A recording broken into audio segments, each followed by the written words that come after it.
त्यासाठी निवडलेला जो अभंग आहे तो अभंग आहे तुकाराम महाराजांचा, तुकाराम महाराजांच्या गाथेतला 4 चरणाचा. आणि तुकाराम महाराज या अभंगाच्या माध्यमातून आपल्याला नामसंकीर्तन सांगतात. अर्थात खऱ्या कीर्तनाचं महत्त्व तुकाराम महाराज या अभंगातून प्रतिपादन करतात. कसं आहे, जीवन जगत असताना जीव जो जन्माला येतो, ती जीव जन्माला येण्याची संतांनी 3 कारणं सांगितली महाराज. किती कारणं? 3 कारणं.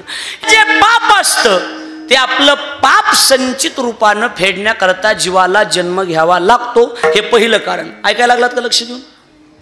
तुम्ही हो बी म्हणा, माना बिना हलवी जा, म्हणजे मला कळल जितेत आपलं जाग येत म्हणून तुम्ही नुसती माना अशी करतात मला, जसं गाथा पाठ आहे ह्यांच्या खुनी येतात नुसते असं मोकळं बोलत जाण. जरा एक जण पुढं बसलं मायान मला असं करते, मला वाटायचं त्याचा लय अभ्यास आहे काय की, सगळं कीर्तन त्याच्याकडे बघून केलं मी. आणि कीर्तन झालं म्हणलं काय अभ्यास आहे, म्हणले बहिर येते काय, हाणून घ्यायचो असले बाहेर आहे पुढं काय करायचं. त्याच्यामुळे बोलत चला तुम्ही आणि मोकळ्या मानना हसत जा. कवा चमकन छातीत मरावं लागेल सांगता येत नाही, गपकून चमकत गेलं. त्याच्यामुळे मोकळं हसत जा, मोकळ्या माना आनंद घेत जा. आमच्या ड्रायव्हरची चप्पल हरपली, चप्पल, आणि मला म्हणला बाबा चप्पल घेऊन द्या. मी विनोदी माणूस, मी आणला हान कीर्तनातली, मी केला विनोद आणि त्यानं खरंच हाणली. बरं त्यानं हाणली आणि मी हरपली. 2 तास मी माझी सापडलीच नाही. जाताना ड्रायव्हरच्या पायाकडे बघितलं, म्हैस निघाली. अरे मी म्हणलं म्हैस चप्पल, ते मला तुम्हीच म्हणला चांगल्या माणसाची हान, तुम्हीच चांगलेत म्हणला, कोणी चांगलं नाही जगात. लक्षात आलं का नाही बोलणं? जन्मायेने घडे पातकांचे मूळ, संचिताचे फळ भोगावया. आपलं जे पाप असतं ते आपलं पाप संचित रूपानं फेडण्याकरता जीवाला जन्म घ्यावा लागतो, हे पहिलं कारण. एखादा जीव का जन्माला येतो तर जीव जन्माचं दुसरं कारण आहे. नाथ महाराज सांगतात, जन्म घेणे लागे वासनेच्या संगे, तेच झाले अंगे हरिरूप. वासना शिल्लक राहिली की जीवाला जन्म घ्यावा लागतो, हे दुसरं कारण. किंवा तुकोबराय म्हणतात काय, वासना शिल्लक राहिली की जन्म. पहिलं कारण पाप, दुसरं कारण वासना. याला उदाहरण भागवतातले. जड भरत राजा हरणी गर्भा गेला, घाला तो घातला वासनेने. हे हे हे हे उडणार गेला वजन देवा असं वजन. रमेश असं घरी बी वजन हाणतो मी बरं का. हां तुम्ही हाण जा, मी बी घरी वजन हाणतो. असे महाराज लोक आले कोणी भेटायला की बायकोला, ए चाकार खर्जा, असं वजनात बोलायचं, खर्जा. ते म्हणले नसते करीत, चला हॉटेलमध्ये काय मी बायकोला भेट असतोय. मी बायकोला भेणारातला नाही, अजिबात नाही महाराज. हां अजिबात भेट नाही मला बायकोला. वजनात घरी जायचं, वजनात, आणि बायकोला म्हणायचं ए चल जेवायला वाट. फक्त वजनात म्हणजे मिळमिळ्याने बोलणार नका, जेवायला वाटतेस का गो असलं म्हणजे जाऊ नका. हा शिलपाटावानी बोलू जाऊ नका, तुम्हाला पहिल्यांदा सांगतो. हा दुनिया एवढी बिघडून गेली महाराज, माणसं बायकोला पिलू म्हणायला लागली. बिघडले का काही तुम्हाला आकला आहेत का नाही? बायकोला पिलू म्हणत असते, बोला ना. होय नाही बायकोला पिलू म्हणत असते का? हे म्हणते बायकोला पिल्लू, ती म्हणते काय रे राहुल, असला काळ होऊन बसला धंदा. काही बी बोललं जाऊ नका, आपल्या संस्कृतीचं जतन करी जा थोडंसं. लक्ष द्यायला लागलंय का नाही बोल. वजनात घरी जायचं आणि बायकोला म्हणजे चाल जेवायला वाट, वाढणारच. आणि एवढं वजनात म्हणून जर एखाद्याची म्हणली नसते वाढीत, मग तुम्हाला फुल परवानगी. बाह्या महाग सारायच्या, जी होईन ती होईन, असं बाहेर जायचं.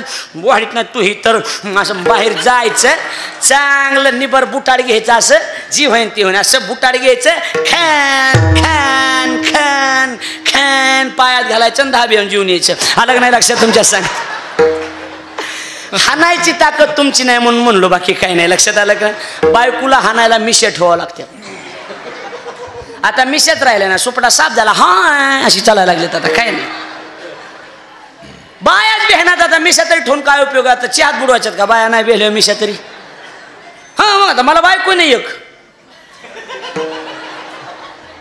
तुम्ही आराम करा, काही काम नाही तुमचं.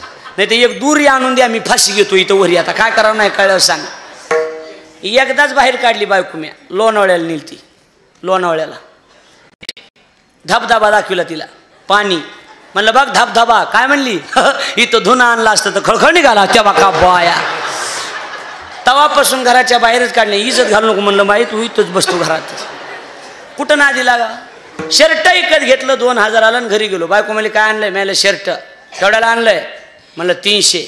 नेल तर केवढ्याला? बोला गाड्या, मी माझी शपथ हाणवून घेईन बरं का, तुम्ही बोला जा मोकळा. मी बायावर धरले आता, नाही बोललं की हाणवून घ्यायचं. बोला जा. नेल तर केवढ्याला? सांगितलं की तिला? बायकोला खरं कधीच सांगायचं नाही, कधीच नाही. बोराड साहेबाला विनंती, वहिनीला निमाच खर्च सांगायचा, सगळा सांगायचा. सगळा सांगायचाच नाही. साठे महाराज किती दिले? निमेष सांगायचे. 20 दिले म्हणायचे. बघा उजळलं तर बघा, थोडंफार उजळलं तर बघा. काही काय कायला काही घेऊन येते तो, काही नाही. उगो यायचं ना, ऐकायचं ना. कीर्तन झाल्यावर 2 जण हसायले. मला काय झालं? म्हणजे सुरुवातीचा जोक आता कळाला. काय म्हणून घ्यावं का असल्या पुढे सांगा बरोबर. बायकोला नेहमी अर्ध सांगायचं, कारण शास्त्रानं बायकोचं नाव अर्धांगिनी टाकलेलं आहे. कसली अंगिनी? ती फुलांगिनी नाही. बायकोनं मला सांगितलं केवढ्याला आणलं शर्ट? मला 300. पर्स म्हटले 300 काढले मला दिले. ह्या 300चं तुम्ही दुसरा आणा, हे माझ्या भावाला देते. 1700ला खोटा उपटाला मग बाबासाहेबराव. 1700ला काय सांगा तुम्हाला? गटा गटा गिळलं, काय करावं सांगा. लक्ष द्यायला लागले का नाही? बोलू अशी अशी फवारणी केली म्हणजे किडे मरत आहेत बाबा, बाकी काय नाही. हां, माझं कसं आहे माहिती का? आता बोराड साहेबले लांब बसलेत ना, त्यांना सांगितलं असतं. माझं कसं आहे, प्रसंग बघून कीर्तन करतो मी, जसे लोक असतील तसं. माझं कीर्तन भाजपच्या लोकांना ठेवू द्या, मी कमळाव बोलतो. निष्ठ कमळाव. मी अभंग घेतो. वचन ऐका कमळापती. मला काय करायचं होय? काय घेणं आपल्याला? काही नाही. माझं कीर्तन राष्ट्रवादीवाल्यांना ठेवू द्या. घडी घडी काळ वाट याची पाय, ह्याच्यावर बोलणार मी, नुसत्या घड्याळीवर बोलणार. माझं कीर्तन काँग्रेसवाल्यांना ठेवू द्या. उभारीला हात. आणि अपक्षानं ठेवू द्या. पांगुळं झालो देवा, नाही हाताना पाय. काय करायचं आपल्याला सांग. आणि तापाटली ताप जर माझं कीर्तन उद्धव ठाकरे साहेबांनी ठुलं, उद्धव ठाकरे साहेबांनी, तर मी अभंग घेणार. माझं हेही नाही तेही नाही, वेगळा दोही पासून. कळायला लागलं का?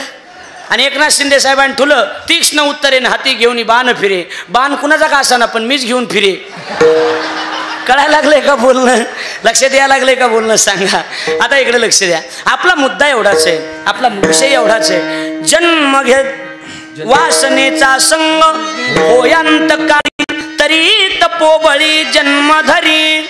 पहिलं कारण पाप, दुसरं कारण वासना, आणि जीव जन्माल्यांचं तिसरं कारण ज्ञानोबराय सांगतात. आगा कर्मी जै उरावे, तै सुख दुःखे फळावे, तया ते भोगावया यावे देहा एका. कर्म शिल्लक राहिलं की जीवाला जन्म घ्यावा लागतो ना. कर्म शिल्लक राहिलं की जीवाला जन्म घ्यावा लागतो. याला उदाहरण जर काय असेल, त्याला उदाहरण आहे संत श्रेष्ठ नामदेव महाराजाच्या जीवनात. नामदेवरायने गोंदीकर बाबा कीर्तन ऐकलं वाळवंटात. काय ऐकलं? कीर्तनात रामेश्वर महाराज ऐकलं की वाल्या कोळ्यानं 100 कोटी अभंग पूर्ण केले. किती कोटी? 100 कोटी. प्रतिज्ञा करतायत नामदेवराय. पळत पळत देवाच्या दारात जातात आणि हात जोडतात आणि म्हणतात, 100 कोटी तुझे करीन अभंग. देवा मी तुझे 100 कोटी अभंग लिहून पूर्ण करीन. प्रतिज्ञा करतायत नामदेवराय. देवानं तोंडावर हात ठेवून सांगितलं, नामा बोल बोलता सोपे वाटे, करणी करिता टिर कापे. नामा बोलणं सोपं आहे, पण करणं अवघड आहे. 1 मिनिट थांबा बरं जरा. बोर व्हायले का जरा? आई बोर व्हायले का? खरं सांग, बोर व्हायले का? एकदा चहा सांगू का? म्हणजे फ्रेश होतील, बाकी काय नाही. हां, नाही नाही, बोराड साहेब तेवढा बी खंबीर माणूस आहे. 1 मिनिटात कीर्तनात चहा येऊ शकतो, एवढं वजन हाय अजून बी. लक्षात आलं का नाही बोलून? 1 मिनिटानं सगळ्याला चहा सांगायचा का? घ्यायचा का चहा? हा नका. कॅन्सल साहेब, कॅन्सल सांगा. ऑर्डर सांगितलं कॅन्सल. मर नका म्हणल्यावर कॅन्सल. आम्हाला काय करायचं? बरोबर आहे की नाही? इकडे लक्ष द्या. कुठवर आलं तर तूच सांग म्हणा, आम्हाला काही घेण देण. वा, नामदेव देव म्हणतात, नामा बोलणं सोपं पण करणं अवघड आहे. म्हणले काय झालं? वाल्या कोळ्यानं अभंग लिहिले त्यावेळेला 1,00,000 वर्षाचं आयुष्य होतं. नामदेवराय म्हणतात, वाल्या कोळी कोण होता? म्हटले चोर होता, डाकू होता, लुटारू होता. नामदेवराय म्हणतात, देवा चोर वाल्या कोळी, डाकू वाल्या कोळी, लुटारू वाल्या कोळी जर तुझे 100 कोटी अभंग लिहू शकतो, तर मी काही चोर नाही, मी काही डाकू नाही. उलट चवियुगीचा भक्त नामा उभा कीर्तनी, पाठी मागे डोळे झाकून उभी ती जनी. 4 युगापासून मी तुझी भक्ती करणारा भक्त आहे देवा. आम्ही अभंग नाही लिहायचे, मग आम्ही काय इलेक्शनमध्ये प्रचार करायचा? आम्ही अभंग लिहिणार, आम्ही अभंग लिहिणार. देवानं सांगितलं बरं आहे बोलायचं तुम्ही निस्तरायचं आम्ही. म्हणले तसंच आहे. देवानं सरस्वतीला आदेश दिला. ऐकताय ना सगळं तुम्ही लक्ष देऊन. सरस्वतीला आदेश दिला बैसावे जीवहागरी नामयाच्या. नामदेव महाराजाच्या जिभेवर जाऊन बसा असं सांगितलं. आणि सरस्वतीच्या साह्यानं नामदेवराय आणि त्यांच्या घरातले 14 माणसं. नामदेवाचे घरी 14 जण. त्या काळात माणसं होते, आता राहिले नाहीत. आता हम दो हमारे दो पहिले दो जाने दो. आमच्या गावात एका माणसाला 40 नातू आहेत. किती? 40. पोरायचे 20 आणि पुरीचे 20. दिवाळीला जर एका जागेवर जमा झाले ना दिवाळीला, म्हातारी फक्त लेकरं मोजा असती. 32, 22, 18, 16, 13, 12. लक्ष द्यायला लागले का नाही?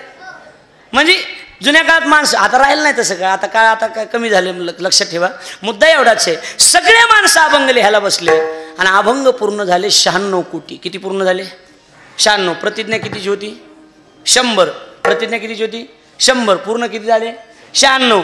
तेच राहिलेले 4 कोटी अभंग पूर्ण करण्याकरता जगद्गुरु तुका अवतार नामयाचा संप्रदाय सकळाचा महाराज. वा, या अंगानं सनकाडी छापच आहे पण वाजवाय नंबर 1 आहे. बरोबर आहे की नाही महाराज? सुंदर वाजवते. मूर्ती लहान आहे पण कीर्ती महान आहे.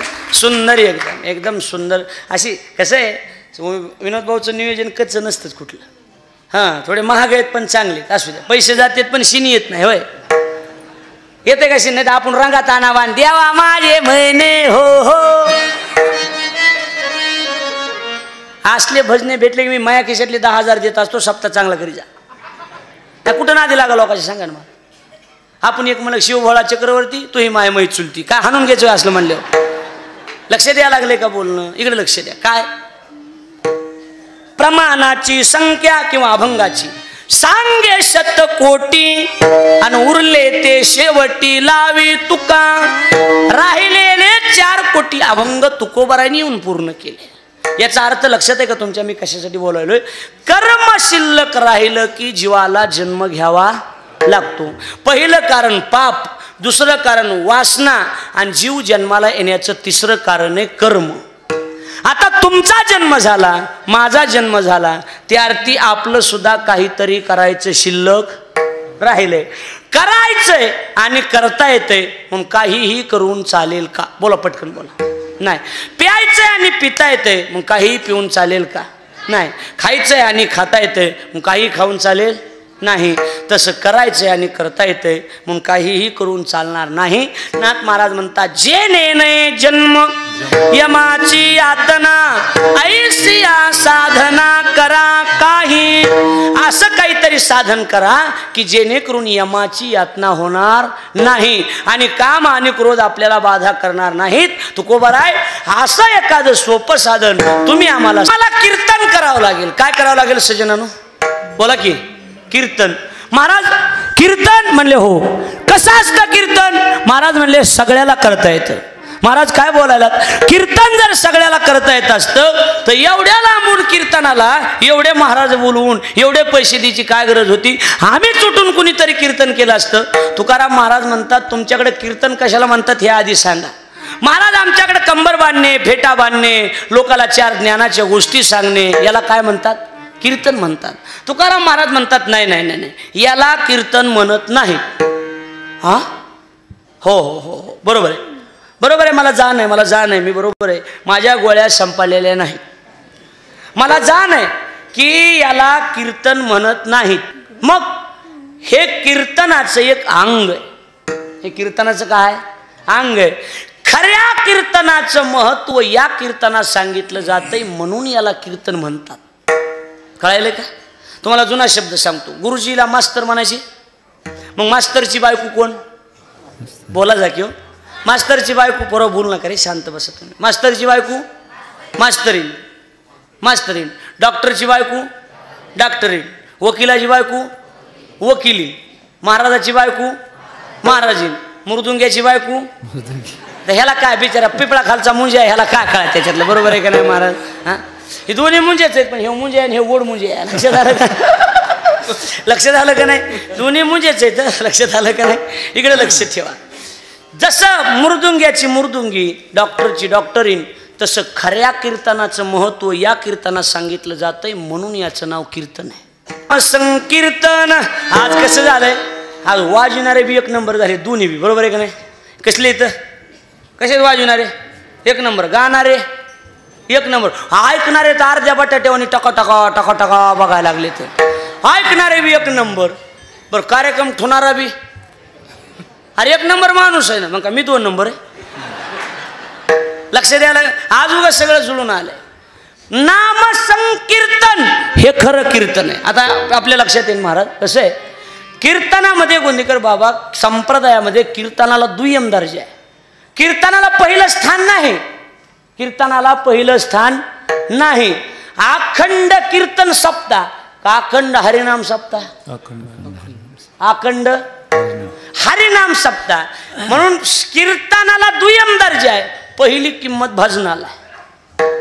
तुका म्हणे येथे कीर्तन प्रमाण, भजन प्रमाण, कीर्तन नाही इथं भजनाला किंमत आहे.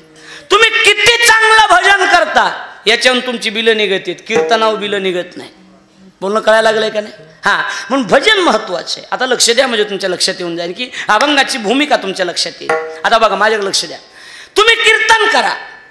बरं महाराज लय अवघड आहे का? नाही ना, सोपं आहे. जगात जेवढं सोपं आहे ना त्या सगळ्यात सोपं हे कोणतं? तुका म्हणे सोपे आहे सर्वाहुनी, शहाणा तो धनी घेत असे. जगातल्या सगळ्यात सोपे जर काय असेल ते नामचिंतन आहे. कारण अवघड कोणी न करी सांगता आणि सुलभ बहुता गोड वाटे. अवघड अवघड गोष्टी लोकाला पटत नाहीत, जेवढं सोपं सांगतात तेवढं लोकांच्या गळी उतरते. हे तर कळायला लागलं का नाही तुम्हाला? कळायला लागलं का नाही? लय अवघड लोकाला जमत नाही, सोपं लागत आहे. मग कीर्तन कसं करायचं? मुखी गावे हरीचे गुण, सजनानो या तोंडानं देवाचं गुणगान गाणं म्हणजे कीर्तन करणे. थोबाड दिले ना नीट बोलण्यासाठी दिले. ह्या तोंडानं नीट बोलत जा, कुणाला तरी, कुणाला बी नाव ठेवत जाऊ नका. तोंडानं नीट बोल. नाही कुणाला चांगलं म्हणता आलं तर म्हणायचं नाही, पण आपल्या तोंडानं वाईट जगात कुणालाच म्हणायचं नाही. मला लक्षात आलं का नाही? बोल कधीच वाईट म्हणायचं नाही. कशाला नाव ठेवतात विनाकारण? हे असलाच आणि ते असलाच, तू कसला सगळ्या गावाला माहिती ग बस नको, कशाला नादी लागायलाच? वाईट म्हणी जाऊ नका. आई लक्षात ठेव माझं बोलणं, कधीच वाईट म्हणायचं, चांगलं म्हणत चालायचं लोकांना. कळायला लागलं बोल? उगाच उगा हे महाराज तसलाच आहे, ते महाराज तसलाच आहे. ज्याच्या गळ्यात माळ नाही त्यानं महाराजाली नावं ठेवायची नाही. तो गायक जमला नाही ती वाजवणार बरा नाही, त्यानं आधी माळ घालायची. ज्याच्या गळ्यात माळ नाही त्यानं बोलायचं नाही. ज्याच्या गळ्यात माळ आहे त्यानं बोलायचं. माळ करी बोलायला गेला नाही एखादा म्हणायचं तू ग बस, तू ही आधी तू माळ घाल आणि मग बोल. अलग लक्षात सांगा, माळ घालल्याशिवाय बोलायचं नाही. इकडे लक्ष द्या. मुद्दा कुठं आहे? मुद्दा एवढाच आहे की गुणगान गाणं म्हणजे कीर्तन. ह्या तोंडाने आलंय बोलत येत महाराज काही तराचे. आम्ही एखाद्या गावात गेलो, आले रे मोरांगी, काही जण म्हणते आले जगी, भाकरी मिळत नाहीत का? ऐका ना, कधी कधी मुंबई पुण्यात गेलं ना 7 ते 9चं टायमिंग असते आणि तिकडे गेलं की वेगळेच बोलणार लोक असते. आपण तिथे गेलं की आपल्या इकडले तिकडे राहायला असते, तिथे गेल्या गेल्या आपल्याकडे येणार, नमस्कार महाराज, चला आमच्या घरी चहा घ्या. शुद्ध कुठं बी शुद्ध बोलू जाऊ नका, तुमच्या पाया पडतो. परवा दिवशी एकदा हरिपाठ शुद्ध म्हणला या, सर्व घंटी राम बिघडलास का काय म्हणलं तू, सर्व घंटी राम असते. कुठं बी बोलू जाऊ नका. आई इकडे लक्ष द्या. मुंबईला राहा, पुण्याला राहा, परभणीला, शिलूर राहा, जिंतूरला राहा, कुठं बी राहा, पण गावाकडे आलात ना, गावाकडं त्या खेड्यातल्या बायासारखंच बोलू जा. तिथं आई ठाण जाऊ नका. खेड्यातल्या बाया लय नाव ठेवत्या, तुम्हाला माहित नाही हो. लय बोला त्यात, काना मागून आली शॅनी झाली, लय बोला त्यात, लय शुद्ध बोलत जाऊ नका. आमच्या गावात एक जर इंग्रजी शिकलं मला घरी घेऊन गेलं आणि माया वजन टाकण्यासाठी बायकोला म्हणताय 2 कप टी.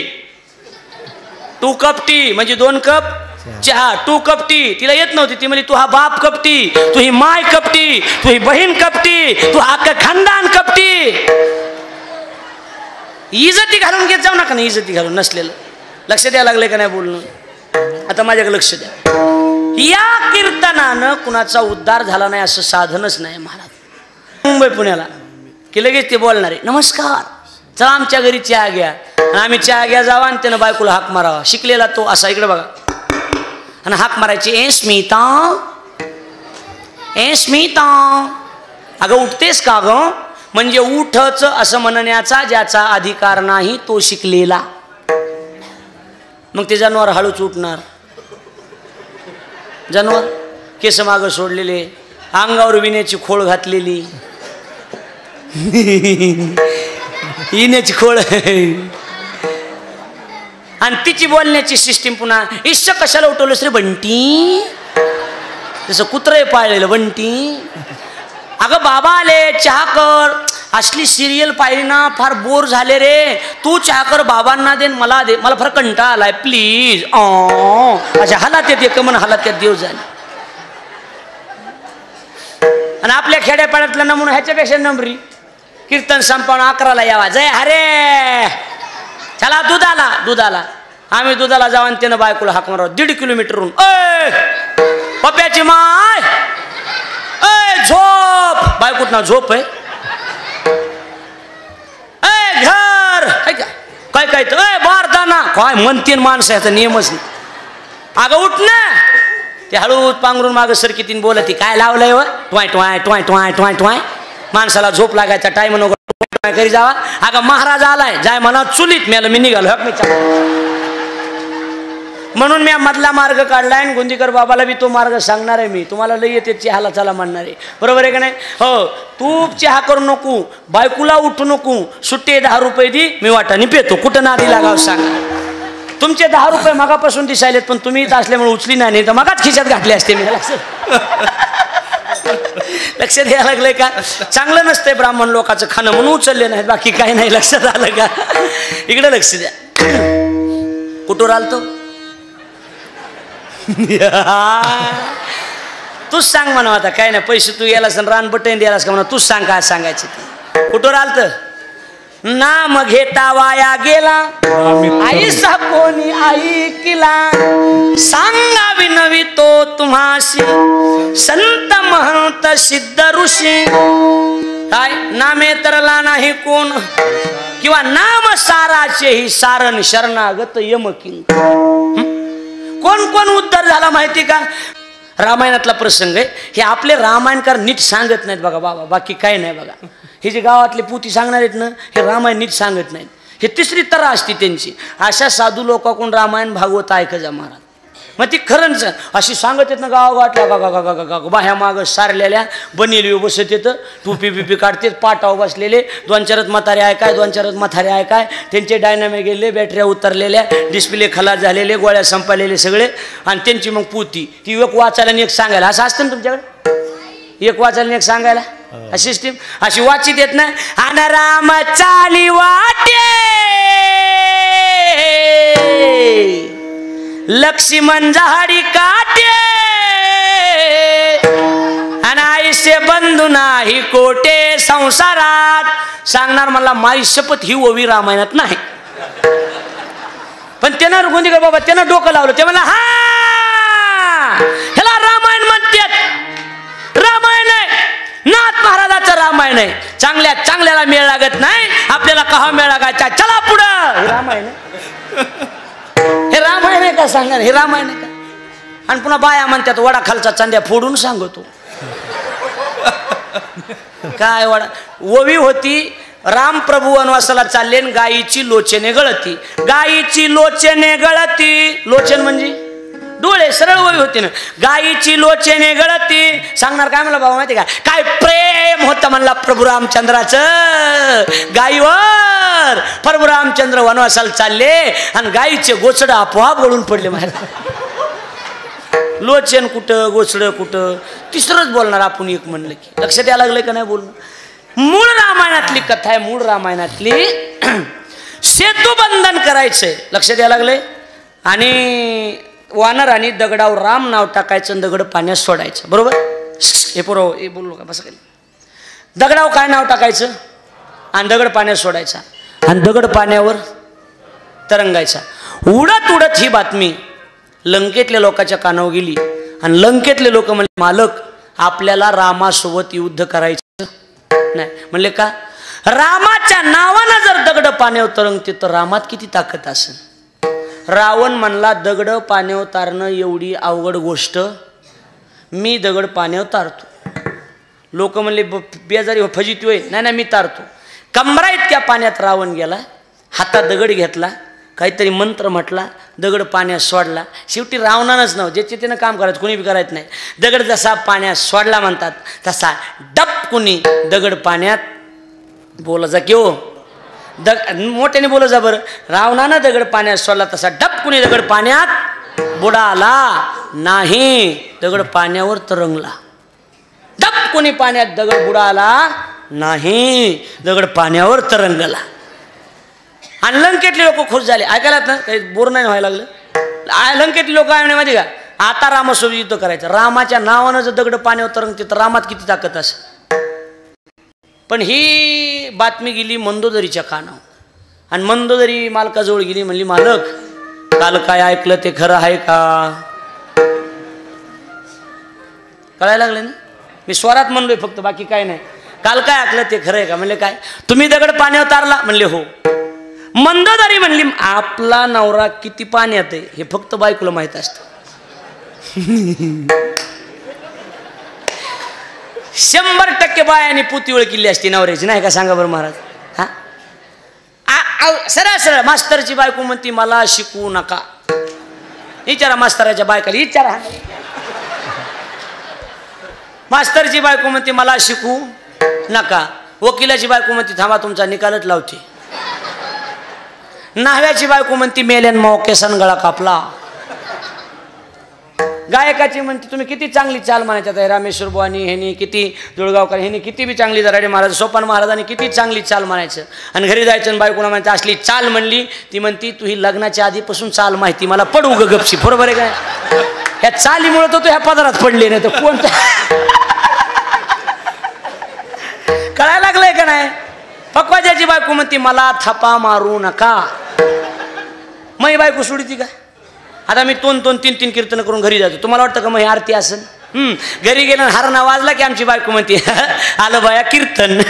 असला थांबयान का काही नाही, सगळ्याचं सारखंच आहे महाराज, काही नाही. चांगले भजने बायाने हाताखालून काढलेले ती एकदा बरोबर आहे का नाही? सांगा बरं. अवघाला बरं खरं आहे का नाही? सांगा. बायाली सगळ्या खोडी माहीत असतात, नसतात का? मंदोदरीनं सांगितलं मालक दगडा पाण्यावर तारणं रामाशिवाय दुसऱ्याला जमत. रावण म्हणला मी तेच म्हणतोय, दगड पाण्यावर तारणं रामाशिवाय दुसऱ्याला जमत. रामनवमीचा प्रसंग म्हणून सांगतो, दुसऱ्याला जमत नाही. मग ती मंदोदरी म्हणली मालक तुम्ही कसं काय दगड पाण्यावर तारला? आई ऐका सगळेजण, रामनवमीचा सप्ताह आपला. तुम्ही कसं काय दगड पाण्यावर तारला? रावण काय मला माहिती का, अगं कमरा इतक्या पाण्यात गेलतो, हातात दगड घेतला, मंत्र म्हटलो. अगं मंत्र कशाचे म्हटलो होतं मी? कुठं म्हणतात मला मंत्र? त्या दगडाला मी सांगितलं होतं मग इज्जत जाऊ देऊ नको, आणि नाही पाण्यावर तरला असतं तुला रामाची शपथ आहे म्हणून दगड पाण्यावर तरला. लक्षात आलं का नाही? बोललं कळालं का नाही बाबा? बरोबर आहे का? कथा बरोबर आहे का नाही? हे बघा हे कथेतले व्यास आहेत, मला लक्षात ठेवा, यांना विचारा. बरोबर आहे का महाराज? तुम्ही आता भरपूर कथा वाजवतात, जेवढे बी महाराष्ट्रात कथाकार आहेत ती सगळी गोंदीकराचे कथाकार बसूनच आहेत, ही लक्षात ठेवा. हे गोंदीकर घराणं खूप मोठं आहे. एका गावात 100 भागवत कथाकार असतील महाराज, घरात गणेश भागवत कथाकार आहे. आणि त्यातली त्यात महाराजांचं तर भागवत आणि कीर्तन आणि संप्रदायावर मनातून प्रेम आहे महाराज, हे लक्षात ठेवा. म्हणून आवर्जून कीर्तनाला असतात. मी कुणाचं बी कौतुक करा याडा नाही, लक्षात ठेवा. लक्षात यायला लागलं का? किंवा तुम्हीच नाही, तुम्ही बी एवढ्या दिवसानं कुणाचं बी ऐका, एवढे येडे नाहीत, ही बी ध्यानात ठेवा. लक्षात आलं का नाही? विद्वान माणसाचंच माणसं ऐकत आहेत. मध्ये मध्ये बदलून बी बघितले पण मेळ लागला नाही. बरोबर आहे का नाही? लक्षात आलं का नाही? बोलणं इकडे लक्ष द्या. याचा अर्थ एकच आहे, मुद्दा एवढाच आहे, विषय एवढाच आहे की देवाच्या नावाची ताकदच एवढी खतरा आहे महाराज की नामचिंतनानं राक्षसांचा सुद्धा उद्धार हो. कळायला लागले का नाही? अहो कितीतरी तरले काय सांगता येत नाही. ऐकतंय ना आपल्याला, इथं येऊन नुसतं ऐकायचंच आहे ना. होय ओय ऐकायचंच आहे ना, तरी काय काय अवलादी घरी पालत्या पडलेल्या आहेत नाहीत का? सांगा बरं महाराज. ऐकतंय ना इथं महाराज, सगळं ऐकतंय. म्हणून नामचिंतनाची ताकद अशी असल्यामुळं तुकोबराय म्हणतात तुम्ही करावे कीर्तन, तुम्ही कीर्तन करा. लक्षात आलं का नाही? तुम्ही कीर्तन करा, दुसरं काही करू नका. कसं करायचं? मुखी गावे हरीचे गुण, या तोंडाने देवाचं गुणगान गायचं. अदा होणार नाही. कशाची? काम आणि क्रोध. कशाची बाधा? काम आणि क्रोध. कारण परमार्थाला आडवे येणार हे दोनच माणसं. दोनच माणसं परमार्थाला आडवे येतात, एक साडून दुसरी मिहुनी. आपलं ते हे एक काम आणि दुसरा क्रोध. लक्षात आलं का नाही बोलणं? काम आणि क्रोध. ए पोरा ए बोलू नको ना रे, कुणाचं रे तुला काय अक्कल बिकल आहे का? गबस किव ग जरा. आता याच्यातलं कोणी लक्ष ठेवायचं उठून लावायचं तिकडे आणि त्याच्या मायबापाला इकडे बोलून घ्यायचं. इथं जायचे धंदे. काम आणि क्रोध तुम्हाला बाधा करणार नाही. परमार्थातले सगळ्यात मोठे वैरी जर कोण असतील तर काम आणि क्रोध आहे. ज्ञानोबरायांनी दुसऱ्या अध्यायात चिंतन केले. कामेश क्रोधेश श्लोकाचं चिंतन करतात. ज्ञानोबराय म्हणतात काम आणि क्रोध ह्यानं चांगल्याचं वाटोळं केलंय. आताच राहायला गेलंय. माझा झालं तर मागे ॲक्सिडेंट, तेव्हापासून मला लयच कमी दिसायला लागले. लयच कमी. चिल्लर तर दिसणार, नुसत्या नोटा दिसायल्यात, नुसत्या नोटा दिसायला लागल्या. काय करावं काय नाही. बाया म्हणते मग मी याला पैसे मागायला लागलाय. आम्ही तर पैसे नाही आणले. नसू दे आम्ही सोनं बी घेतोय, काय अडचण नाही त्याचं. हा 2-2 मनी द्या. मनी एकदा मिळालं मनी द्या. एका बाईनं काळे मनी दिले तरी मी नेहलेच. बायकोच्या पुतीत वळले. मी सोडीत काहीच नाही बाबा. एक जण मला आडवा बोलला होता. लय आडवं बोलला एक जण. काय लय नाद आडवं बोलायचा. लय नाद. हॉटेलमध्ये गेले एक जण आणि ते मला इथं गरम काय आहे? ते मला चहा, त्याच्यापेक्षा गरम. मला कॉफी, त्याच्यापेक्षा गरम. मला वडापाव, त्याच्यापेक्षा गरम. पुरी भाजी, त्याच्यापेक्षा गरम. राईस, त्याच्यापेक्षा गरम. ते गेलं कदरू वेटर. ते मला त्याच्यापेक्षा गरम इस्तू या. त्याच्यापेक्षा मला इस्त्यापेक्षा गरम काहीच नाही. हा 1 प्लेट आण म्हणला. काय इस्तू? ते बी वेटर कदरले होतं. त्यानं इस्तूचे कोलांगा आणला आणि त्याच्या पुढं ठुला. त्यानं तिथं ठुल्याला बघितला, खिशातून बिडी काढली, त्याला पेटविली गेलं निघून. कुठं नादी लागत बसव सांगा. कळालं का नाही? आडवं बोलायचं नाही. आता बाय आहेत ना, गप मारावं का नाही महाराज? नवऱ्याला जेवायचं की विचार जावं ना, गिळायचं का म्हणणं? गिळायचंय का? आमच्या गावात एक बाई नवऱ्याला म्हणली गिळायचंय का? ते म्हणलं हो. काय केलं गिळायला? ती म्हणली इश केलं इश. बर बर बर बर मग जीवन झोप, मला उशीर होईल. हे बी कळलं नसलं तर तुम्ही फाशा घ्या, मी घेत नाही. आता मी कवर घेऊ सांगा ना. कळायला लागलंय का नाही तुम्हाला? लाडवच. बीडच्या बस स्टँडवर आहे मी. बीडच्या शिवाजी महाराजाच्या पुतळ्यापाशी मोटरसायकलीवर होतो. बायको मागं लिकरू पुढं. बायको मागं लिकरू पुढं. Traffic jam. हवालदार शिटी हाणायला आणि चौकून ट्रॅफिक जाम झाली. हवालदार तर पोलिस शिटे मारायले आणि तेवढ्यात गाढव आलो. गाढवा का बघितलं ना आमची बायको काय म्हणती, पाहुण्याला राम राम म्हणा. मरणाचा घाम आलेला मला. लेकरू पुढे पापा करायला, बायको मागं बसलेली, पोलीस शिट्या मारायला आणि तेवढ्यात बायको काय म्हणते, पाहुण्याला राम राम म्हणा. मी सासऱ्याला बोलत नाही. कळायलंय का नाही तुम्हाला? काही समजायलंय का नाही? कळायला लागलंय. कुठं ना दिला आडवंच बोलणार महाराज. काय माणसाला आडवं बोलल्याशिवाय करमतच नाही. लक्षात आलं का नाही बोलणं? आता इकडे लक्ष द्या. महाराज म्हणतात काम आणि क्रोध यांनी चांगल्याचं वाटलो केलं. इथं होतो आपण. मी कसं आहे, कीर्तनात विनोद जरूर असावा महाराज. कारण काय पाहते श्रोते चतुर विनोदी दुश्चिते. ज्ञानोबराय म्हणतात सोहम भावे पूर्ण ज्ञाते या सगळं ते विनवणी. म्हणजे असावा विनोद, पण त्या बोलण्याच्या विनोदाला पुरावा असावा. काय असावा? पुरावा. पुरावा नसल्यावर महाराज जिता पुरावा. मग ती पुरावा नसल्यावर महाराज असू द्या, नंतर महाराजीन असू द्या, जिता पुरावा. लक्षात आलं का नाही बोल? पण पुरावा असल्यावर का पुरावा? आणि हे नसलं कळलं तुम्हाला पुरावा. कळायला लागले का नाही बोलणं सांगा. बोलण्याला पुरावा असावा महाराज माणसाचा. काम आणि क्रोध बाधा करू नये असं वाटतं ना, तर एकच आहे याच्यात. सोमवार सदरात आले बघा. वाचे वदता शिवनाम तया न बाधे क्रोध काम. या जगात देवाचं नामचिंतन केलं, मग महादेव असू दे, राम असू दे, कृष्ण असू द्या, कुणी असू द्या, तर काम आणि क्रोध तुम्हाला बाधा करणार नाहीत. मग काही नोहे बाधा काम दुर्जनाची क्रोधा. सगळ्यात मोठे दुर्जन जर कोण असतील तर हे काम आणि क्रोध आहे.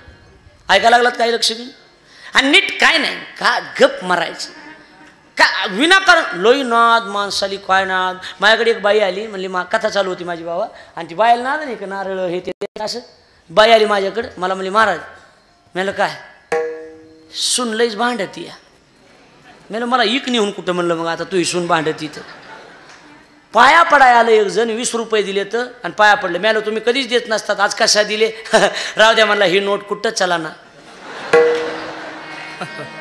काय करा? जेवाय नेलं, जेवायला बसले, बायकोला म्हणतंय चपाती वाढ महाराजाला, यांना पुन्हा मिळत नसती. चपाती मिळत नाही, घरी गाजरे गवत खात होतोय आम्ही. काय करावं सांगा, तराच आहे बोलण्यातले. आता पुढे पुढे ऐका नाही, काय सांगू लागलो?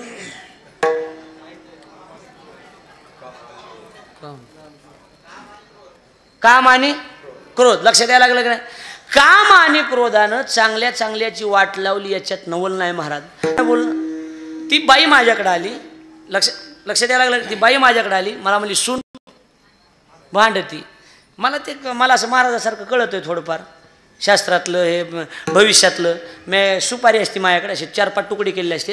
एक तुकडा घेतला, त्याला काही मंत्र असतात आपल्याकडे, ते मंत्र म्हणले, मला येतात ते मंत्र म्हणले, आणि ते मंत्र म्हणून तिला दिलं आणि सांगितलं बाई एवढं काही अवघड नाही. सून भांडायला सुरुवात झाली की भांडणं कमी होतील. 4 दिवसाचा प्रोग्राम आहे, 4 दिवसाचं हे म्हणलं. रोज एक तुकडा घ्यायचा, एक तुकडा सुपारीचा, आणि या दाडाच्या खाली ठेवायचा, दाडाच्या खाली दाबून धरायचा, दुसरं काय नाही.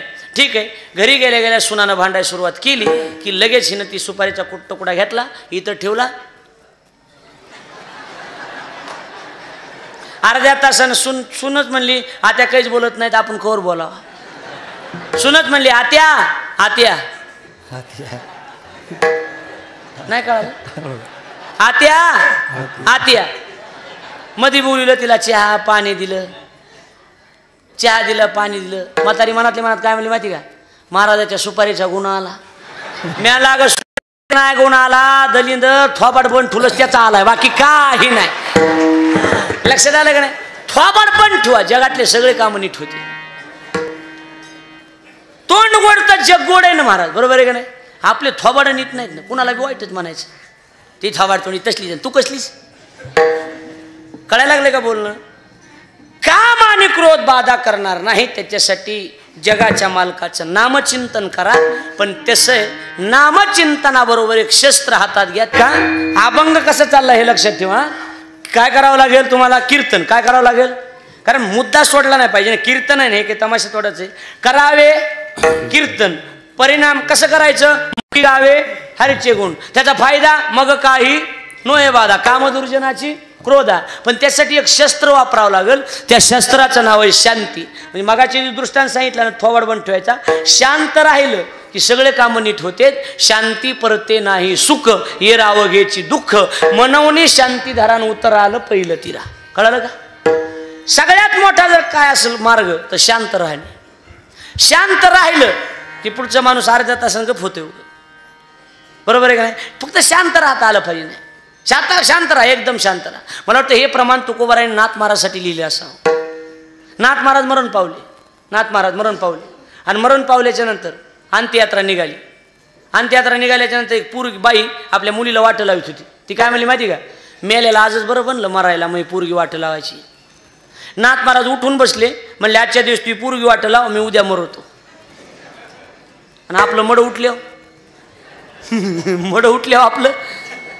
दुसऱ्या षष्टीला नाथ महाराज मेले, दुसऱ्या षष्टीला नाथ महाराज मेले. भाऊ कितले काय म्हणले माहिती का? भाऊ कितले खांदेकरी. एवढा परमार्थ केला, पण शेवटी आपल्याच खांद्यावर जावं लागलं. नाथ महाराज उठून बसले, राहिलं तुमच्या खांद्यावर जायचं, माझा मी एकटा जातो. आणि आत्ताच झाली षष्टी. त्या फाल्गुन षष्टीला स्वतः नाथ महाराज गेले, चालत गेले आणि जलसमाधी घेतली का नाही सांगा बरं महाराज? काळा शीते नागविती. काळावर विजय महाराज, काळावर सत्ता. जगा काळ खाय आम्ही माता दिली पाय.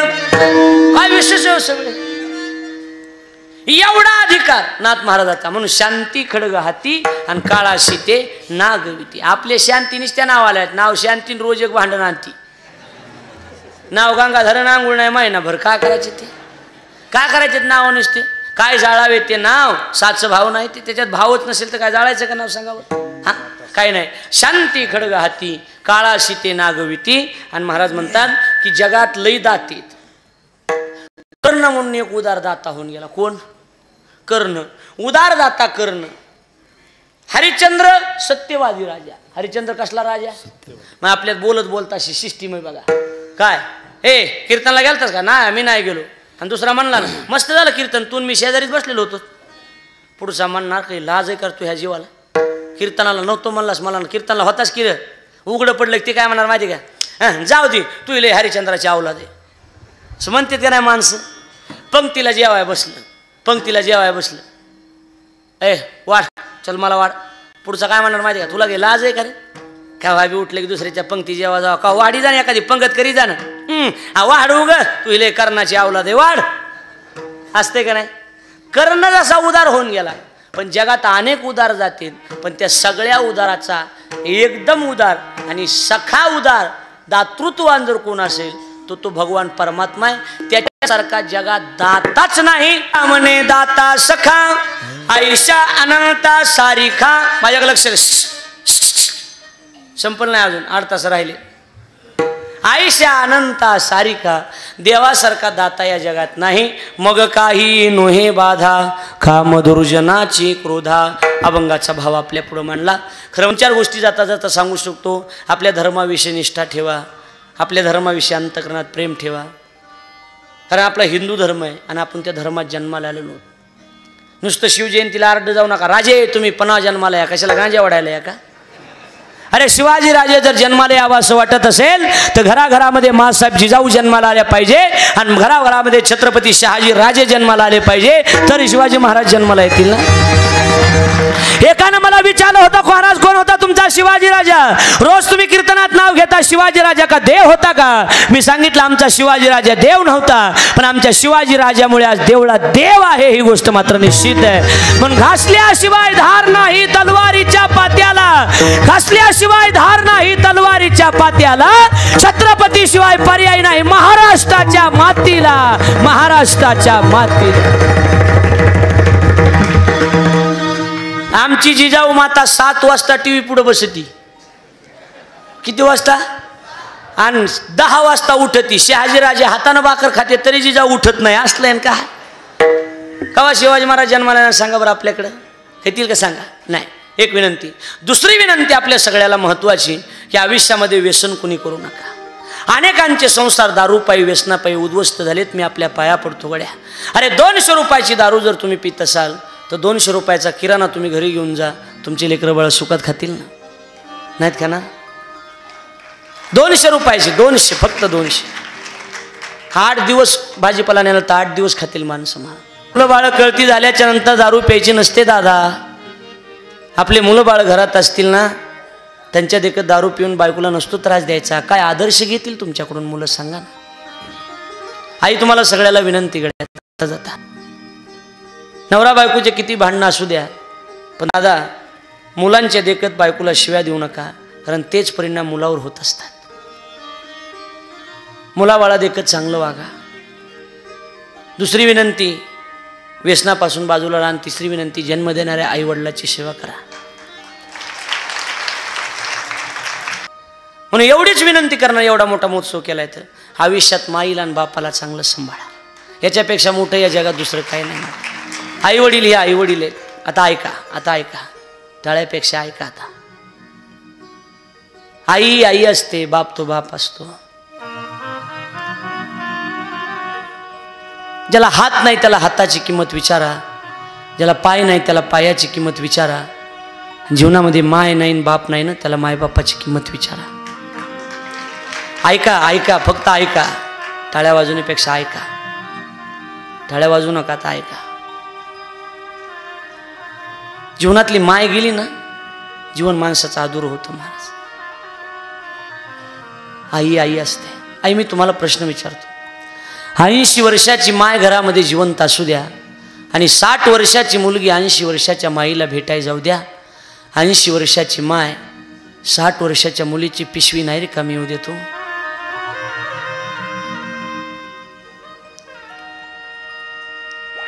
बरोबर आहे ना. माय आहे ना तिला. याला माय नाही ना, तिला विचारा. आठवा तुमची माय. माय मुलीच्या पिशवीत गहू टाकते, ज्वारी टाकते, बाजरी टाकते, तांदूळ टाकते. कांदे काय द्यायची वस्तू असते, पण माय मुलीच्या पिशवीमध्ये कांदे सुद्धा टाकून देते. माहेरातली माय मरू द्या, तुमच्या पिशवीत बदल झाल्याशिवाय राहणार.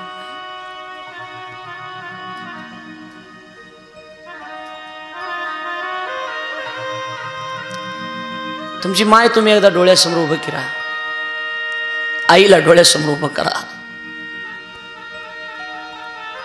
लई सहन केलेलं असतं आईनं तुमच्यासाठी.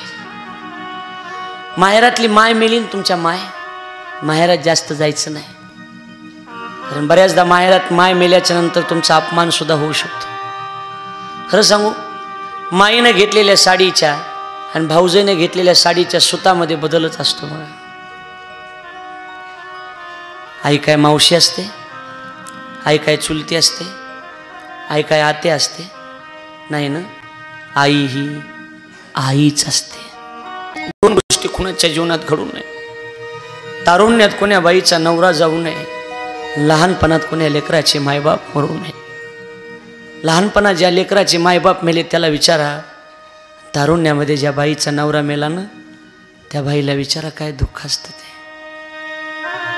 किती चांगलं वागू देते ना, लोक नावं ठेवत असतात. संपूर्ण जीवन जरी तिनं ना लोक वाईट म्हणतात हो तिला.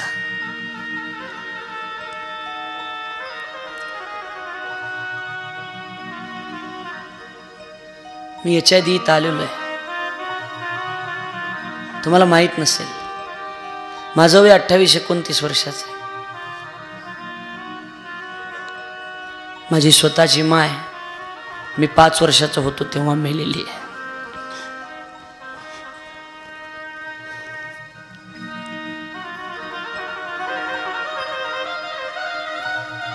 पाच वर्षाचं होतो माझी माय मेली त्यावेळेला.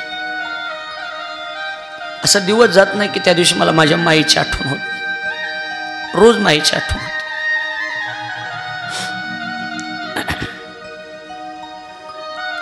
एखाद्या वेळेला भूक लागली ना, आज सुद्धा घरी गेल्याच्या नंतर उपवाशी पोटी झोपावं लागतं मला. का? आपल्या हक्काची माय मेली ना, या जगातलं आपलं सगळं संपलं.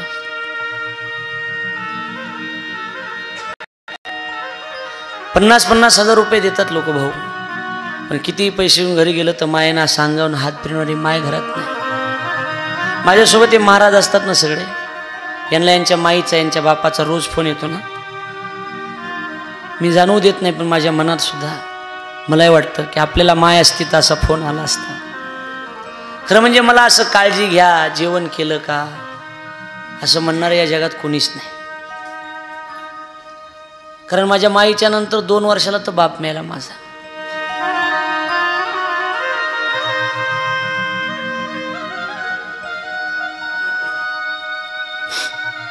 सात वर्षाचा होतो मी, 7 वर्षाचा माझा बाप मेला त्यावेळेला.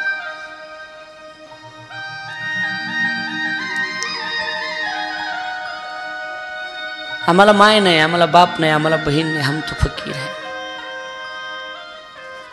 तुम्ही म्हणाल महाराज एवढं चांगलं कीर्तन करून आमच्या सगळ्याच्या डोळ्यात पाणी आणलं तुम्ही, कधी रडवलं आम्ही आमच्या मायबापाला? ऐकून ठेवा दादा, ऐकून ठेवा, पूर्व ऐकून ठेवा रे. आपले मायबाप 2दा रडतात, 2दा.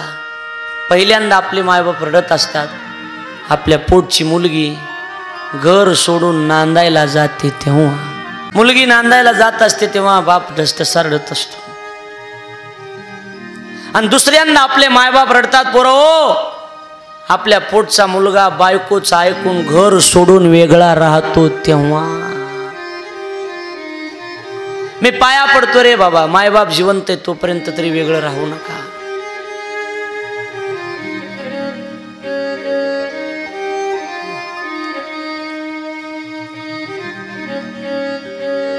आई वडील असतात ना,